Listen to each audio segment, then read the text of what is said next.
Say your prayers, children.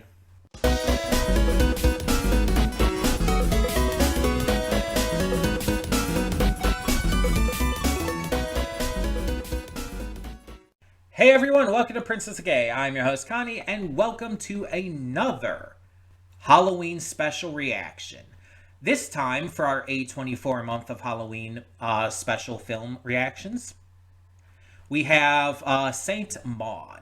And unlike Opus, which I, knew nothing about, but had heard of, like, talked about and heard, like, good things about, I have only heard of this movie mentioned once ever.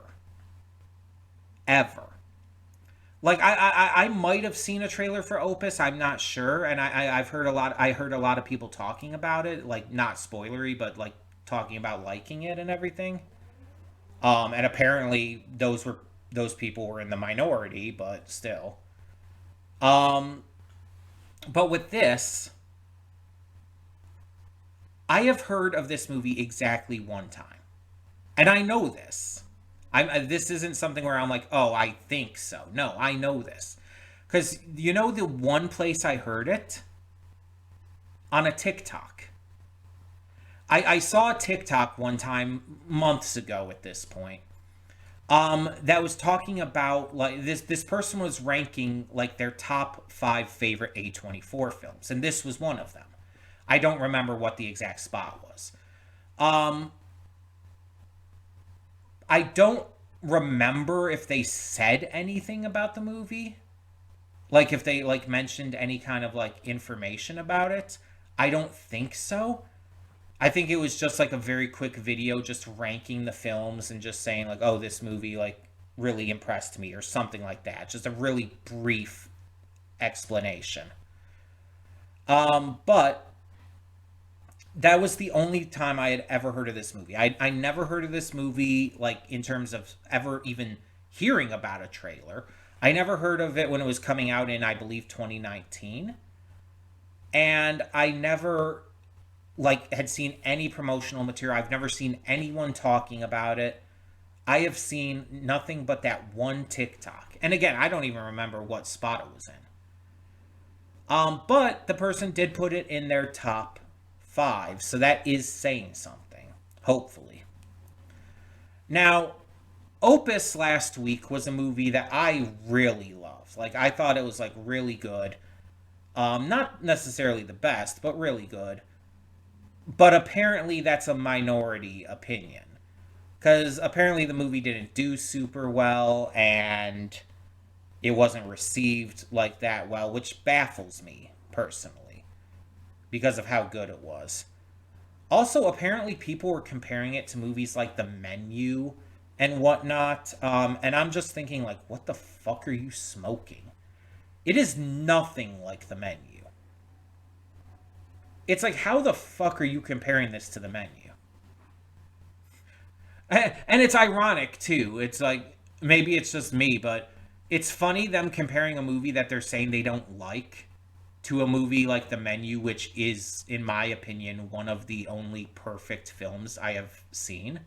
One of the few out of all the so many films I have seen in my life. One of the few that I would consider to actually be perfect. So it's like saying that you don't like this movie, but then also saying that it's just a copycat of The Menu, which it's not in any way, is baffling to me. But yeah, I don't think it's anything like The Menu.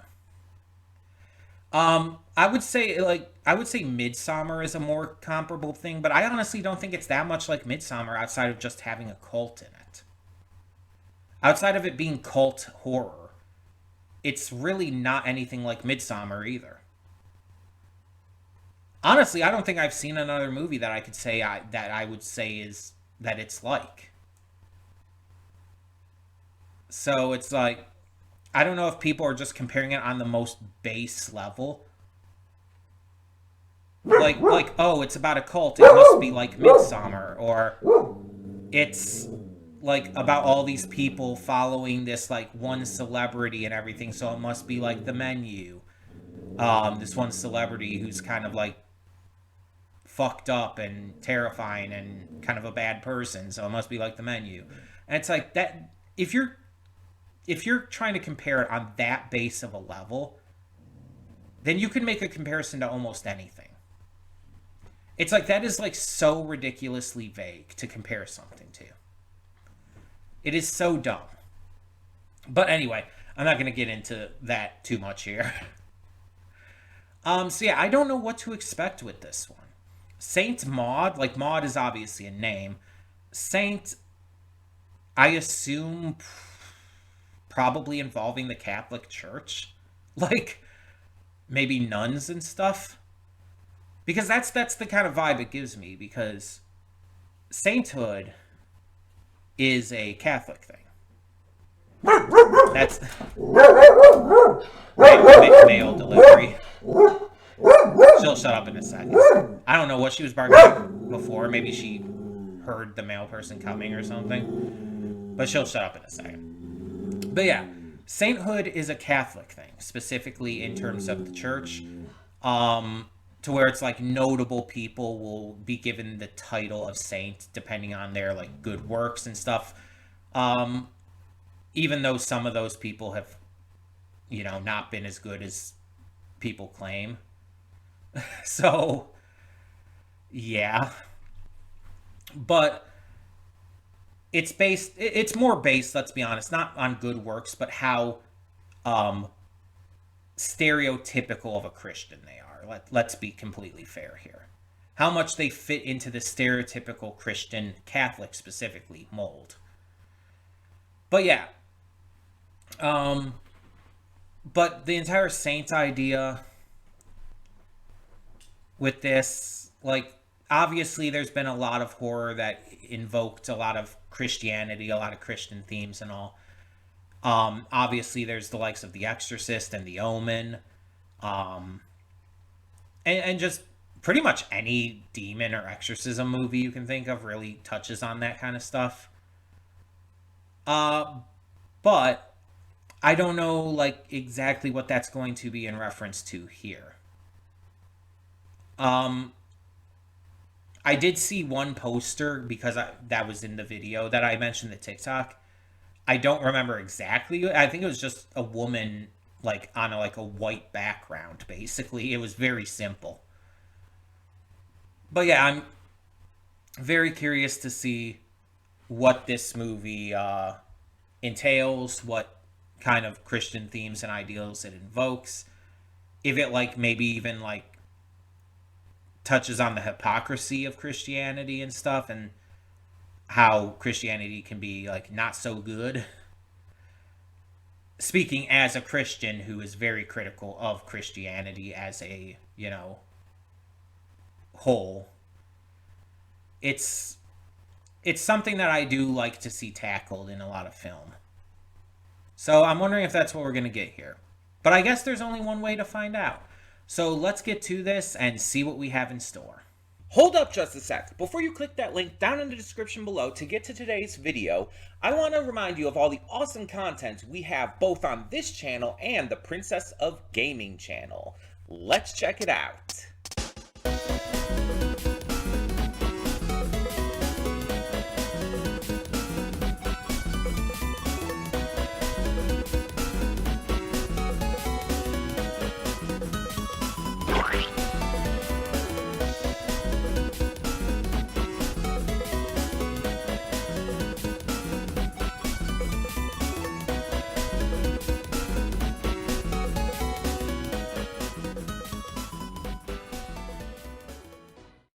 And we are back, and we'll begin with spoilers in 3, 2, 1, now.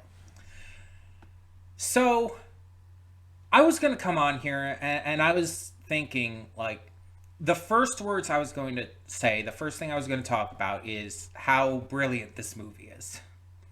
How, with a lot of quiet scenes, with a lot of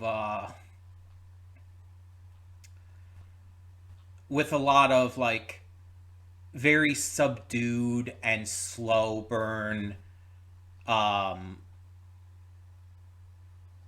just execution I was going to talk about how this really nails religious extremism and blind, uh, like, worship of God without, like, enough, like, thought put behind it. I was going to praise, like, the performances, the cinematography, the visuals, etc. And then I found out through looking things up afterwards, as I typically do, that the director of this, Rose Glass, is the same director as the Kristen Stewart, Katie O'Brien movie, Love Lies Bleeding, that I reacted to, which is one of those few movies I consider perfect.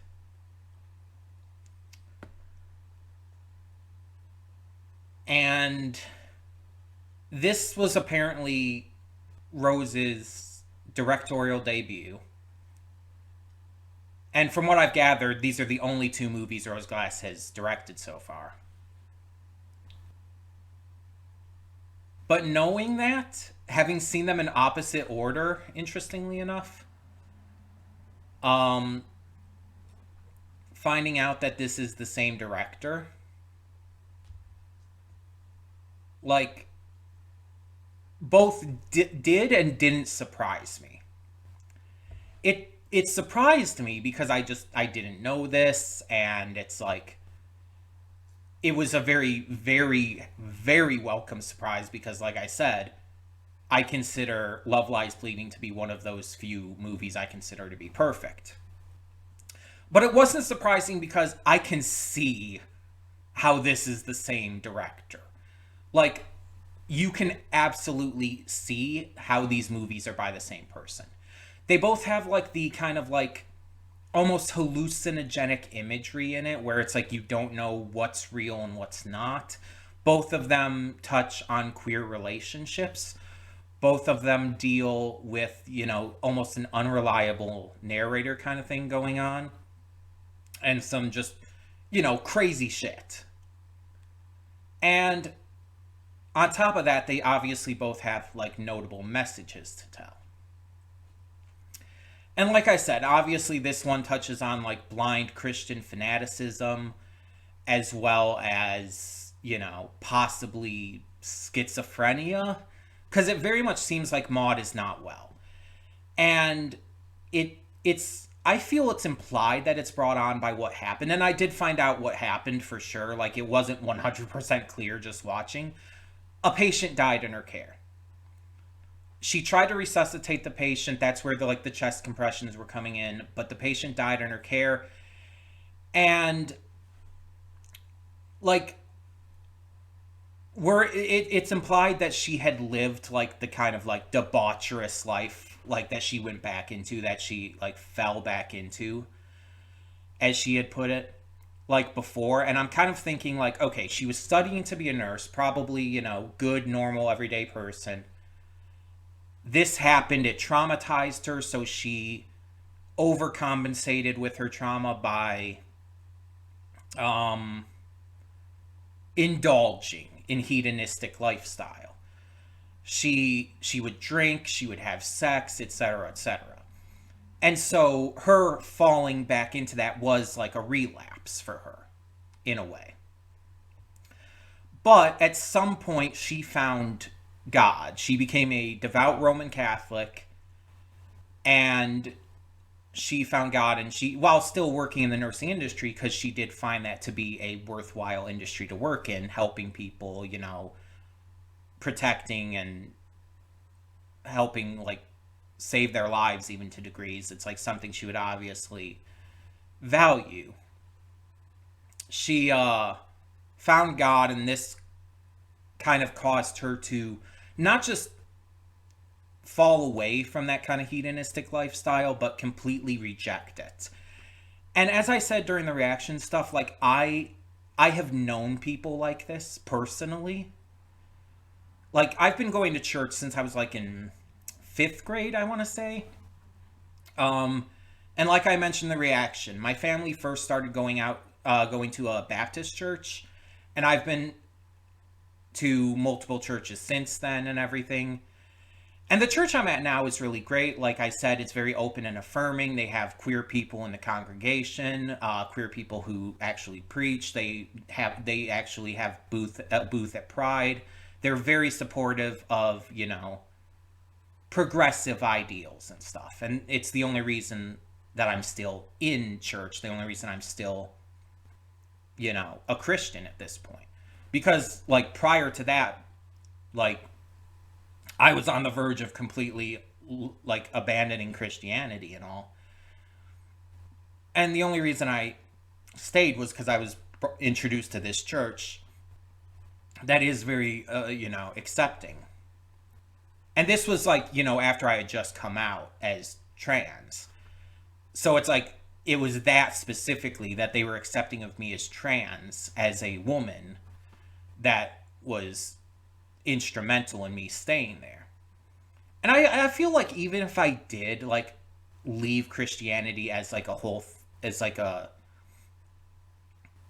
as a thing like that, to like somewhere to go to for church or to take active part in, I feel like I would probably still like believe in God, but I wouldn't be like, active in anything. But the kind of like forceful Christianity she kind of like vibes with and everything is not good. And like there's the homophobia and stuff. And she claims like, oh, I don't care if you had an 8-inch cock, which I remember the specific line because it's like that was so specific. But it's like she claims she didn't care about that, but she did. She absolutely fucking did. And yes, part of it was the sexual debauchery aspect of it, because she had, as is strongly implied, she had history with that.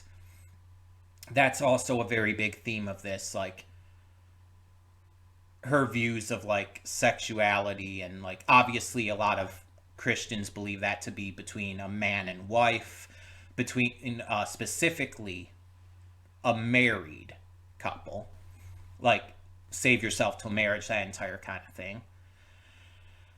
So it's like it was not only the homosexuality, but it was also, just engaging in sex outside of being married, and just the debaucherous like kind of vibe of it all.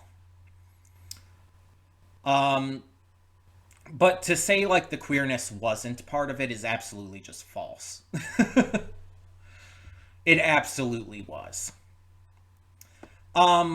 We also see that Maud is like probably due to her trauma, and possibly due to like, becoming mentally unwell due to it. She, after finding God, she did start having these hallucinations, whether auditory or visual, even to the point of physically feeling it, like feeling this joy in the form of like these almost orgasmic like palpitations. She feels like she's floating off the ground and stuff, and visualizes certain things. Like this cockroach probably didn't actually exist. That was probably part of her hallucination. And definitely at the end, I am like 100% convinced, especially because of the smash cut with the fire, that Amanda she was not demon possessed or anything. She did not suddenly like reveal herself to be possessed by a demon or anything. Not Amanda. Maud was hallucinating. Maud was going batshit crazy because of everything that had happened. And this was especially directly after Amanda rejected the notion of God. Amanda said, like, oh, not only was she faking having that reaction alongside Maud, but she rejected the notion that God even exists. And you saw how much pain and misery and horror that put Maud into. And so the only thing that her fractured, broken mind, could make sense of that with, that idea of like the fact that she was faking it, the fact that she didn't believe in God. The only thing that Maud could like come to terms with is if she were possessed. It made her just believe that. And that point completely broke her, like, entirely. And I don't know what was entirely going through her mind when she decided to, pour the acetone over herself and set herself ablaze. I don't know, like, exactly what, like, she was thinking she was doing. I don't know if she thought, like, God told her to do that, or if she expected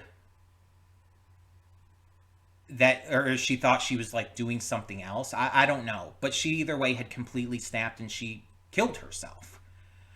The smash cut from her, like, seeing herself as, like, enveloped in holy fire, surrounded by all these people, like, bowing and raising their arms to God. The smash cut to her, just like the reality of the situation, her just like burning in horror, just her flesh melting and singeing, and her screaming in pain is like, it very much confirms the hallucination aspect to this. And it's haunting. It's so well done. It's like such a great smash cut. The performances in this were great. Maud's actress, let me get this up real quick because I can't remember her name. I still have the Love Lies Bleeding page up, so that's just a quick backspace a couple. There we go. Morfydd Clark. I want to see what else she might have been. Oh, she was Galadriel in the Rings of Power, the Lord of the Rings of Power series. She's Galadriel in that. Oh shit! Okay, that's a big role. She's also been in supporting roles in a bunch of other stuff.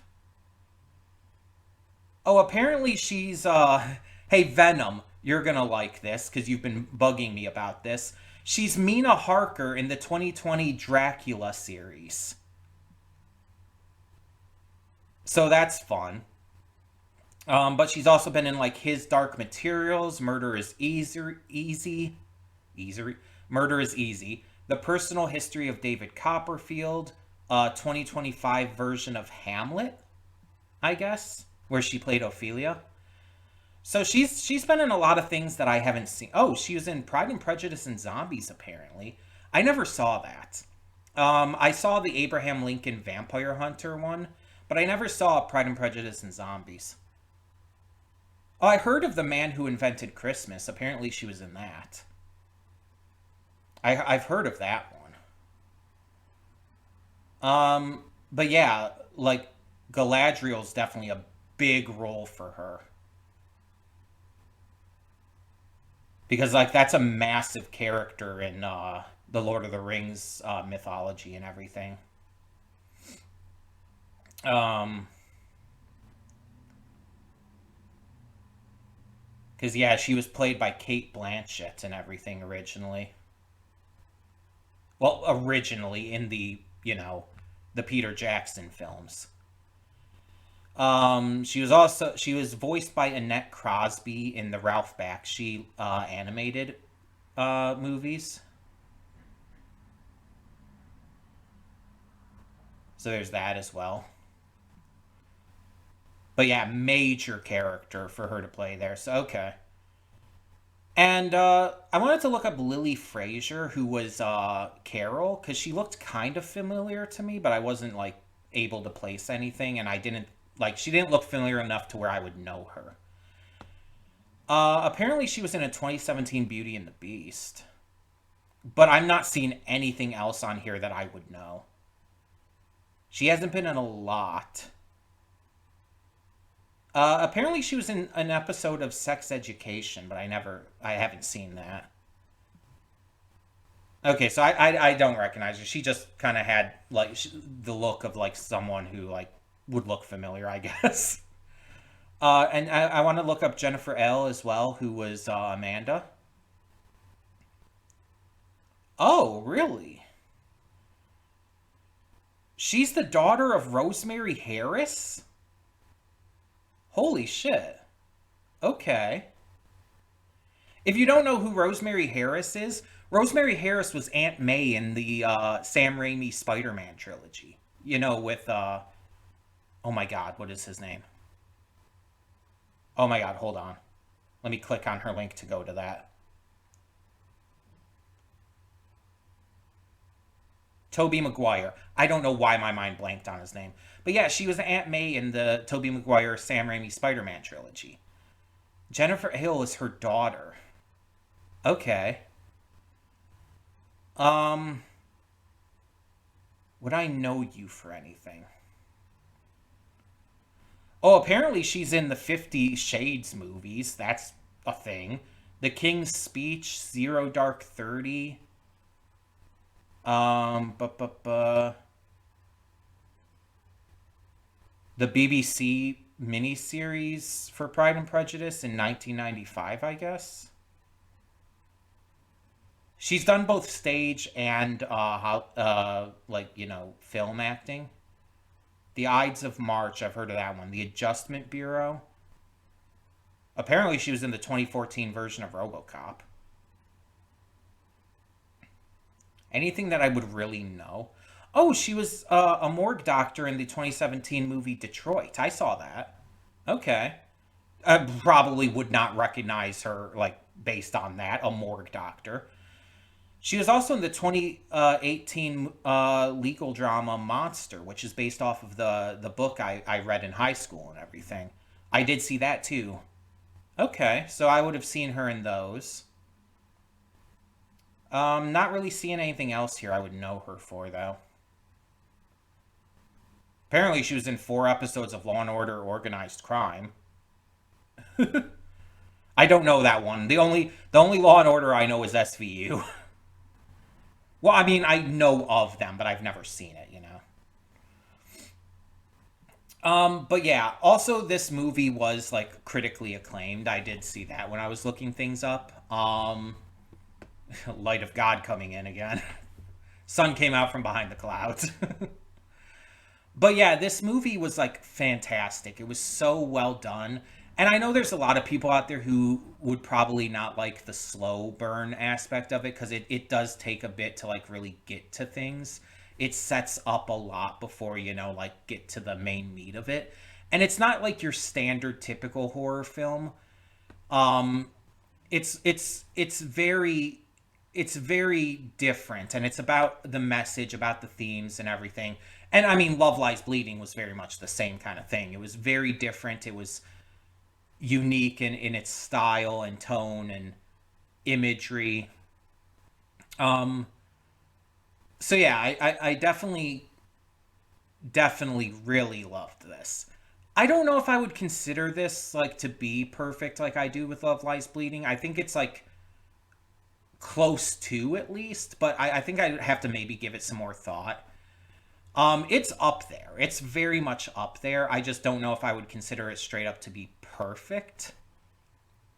Um, but yeah, I think the one thing that's kind of holding me back is I'm trying to figure out in my head is like, do I really care about the fact that it wasn't entirely clear about like what happened in her past, like with the patient that died?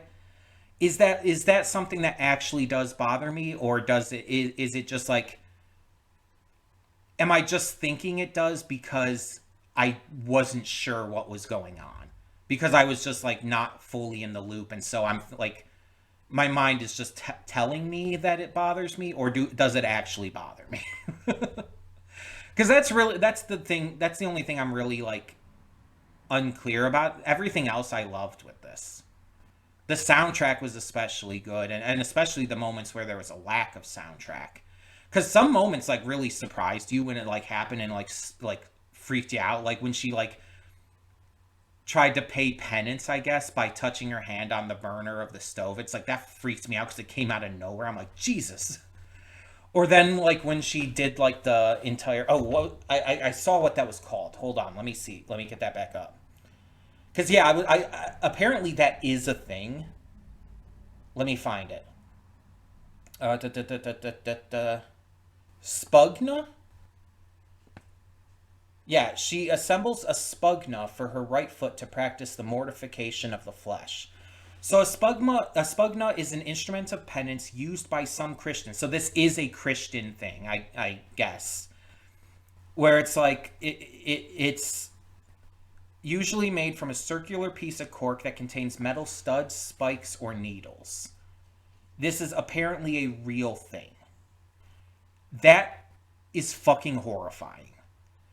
Like, you saw how much of a reaction I had to that. That freaks me out. But it's also like, that's just a fucking terrifying and like horrible thing to exist.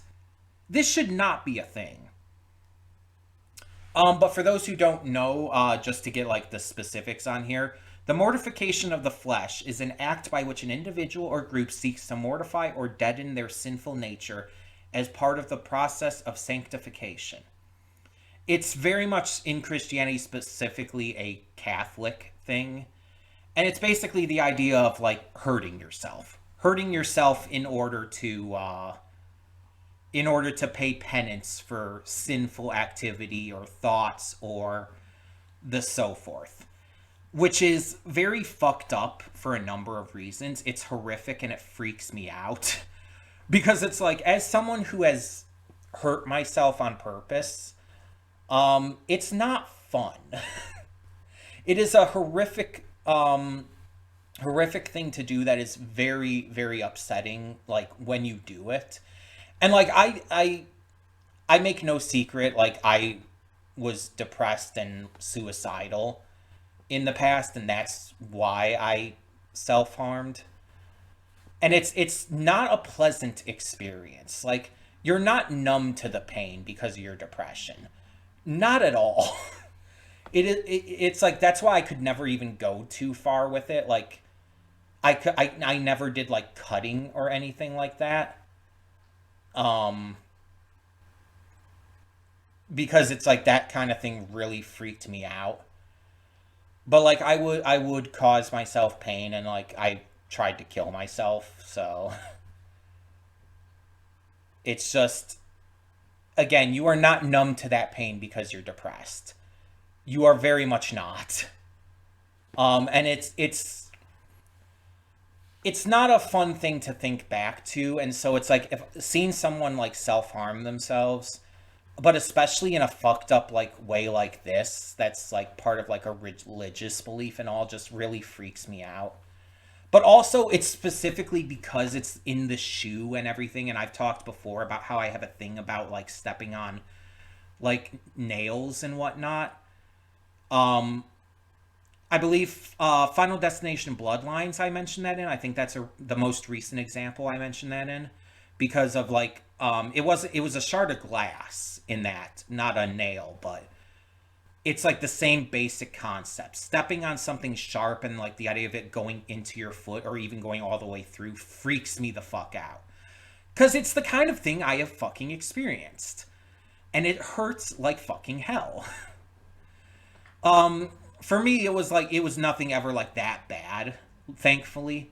But I have stepped on like nails and uh very briefly, and it never went too deep, thankfully. But there was also like, I have stepped on glass, and there was something, there was something specific I'm trying to think of, and my mind's not like connecting the dots for me. Wasn't not a thumbtack, though that has happened too. Um, I'm trying to think of what it was. And it's like my mind's just not like, it's something like a thumbtack, but I can't think of it. Oh, no, no, no. I know what it was. You know, like those like little like needles with like the little colored like ball tips on them. I guess, are those like sewing needles or whatever? I don't know. But like those, I have stepped on one of those and got it fully embedded in my foot once.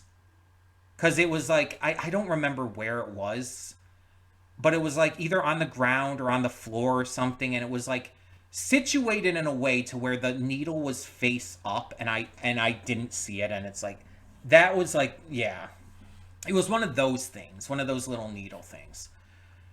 But it's like, ugh, it's just, it gives me the willies, and I just hate anytime I see someone step on something like that. Um, Another example, another movie that did something like that was Quiet Place, which it's like that freaked me out in that movie too. So yeah, fun thing to think about there. But yeah, this was fantastic. This was a really really good movie. And yes, I do think if I want to compare it, if I want to like, oh, how am I going to rank these movies for this Halloween special? I do say it's better than Opus. I did love Opus a lot, but I do think this movie was better. Also, the again the context with the religious extremism aspect of it also, speaks to me on that level. So it's like that also connected with me. Because again, I was never on that level personally, but like I was at a point where I was very devout, and I've seen a lot of the pains and miseries of what the church can do to a person since then, both from other people's perspectives and even my own. Like I have a lot of like religious trauma myself, so it's at a point where it's like I don't think I could be that devout again. Because I think it would just like I think alarm bells in my head would go off, and I would just get super freaked out if I ever got that close to being devout again. It's just like a trauma, just trauma. But yeah, if you haven't seen my reaction to Love Lies Bleeding, I would definitely suggest going checking out. Or if you just want to watch the movie, like generally, please check that out. It's such a good movie. Um, it's phenomenal performances from Katie O'Brien and oh my gosh, fucking Bella from Twilight. Why am I forgetting her name? I said her name before, and now I'm forgetting it again. I fucking hate my mind just like not working at times. Kristen Stewart. Also, Dave Franco and Ed Harris are in it too. Um, Ed Harris being another big reason to check it out. He is amazing in it. But yeah, I would definitely suggest checking that out, but just understand that there's going to be some wild imagery in it that you're not going to understand. um, but that's part of the film, and that's supposed to be the case. So, but yeah, I would definitely suggest checking that out. So, I think that Rose Glass has just nailed it with her directorial career so far. But as a reminder, just to get this absolutely correct, I believe I have this correct, but I want to make sure because I'm very paranoid about that. Next week's Halloween special reaction, yes, is the Green Knight. So we'll be going over that next Sunday, as the next part of our special. So thank you all so much for tuning in. Let me know your thoughts on Saint Maud. And for now, I'm Connie and I'm signing off. See y'all next time.